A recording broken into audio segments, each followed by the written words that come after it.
একদিন খুব হতাশ হয়ে বসে আছি, ভীষণ মন খারাপ, কান্নায় বুকটা ফেটে যাচ্ছে, কিন্তু কাঁদতেও পারছি না।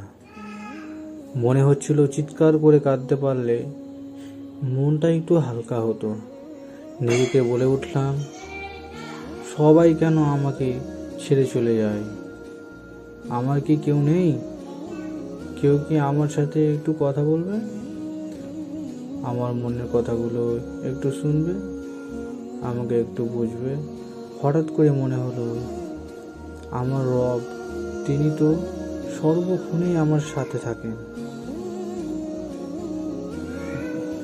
যে আল্লাহ তাআলা আমাদেরকে সৃষ্টি করেছেন, এত পাপ করার পরেও আমাদেরকে রিজিক দান করছেন, সে আল্লাহ ছাড়া আমাদের কে ভালোভাবে বুঝবে?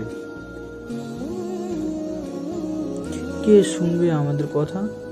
শুধু একবার ভেবে দেখুন তো, এই দুনিয়ার কত মানুষের থেকে আপনি কত কষ্ট পেয়েছেন, কত চোখের পানি ঝরেছেন। কখনো কি আল্লাহর জন্য এক ফোঁটা পানি ঝরেছে? হয়তো না, কিন্তু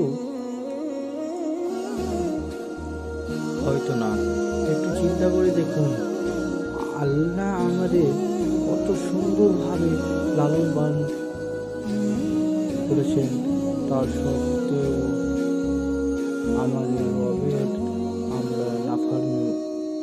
আমাদের রবের আমরা নাফরমানি করি। যখন প্রচণ্ড দুঃখ দিয়ে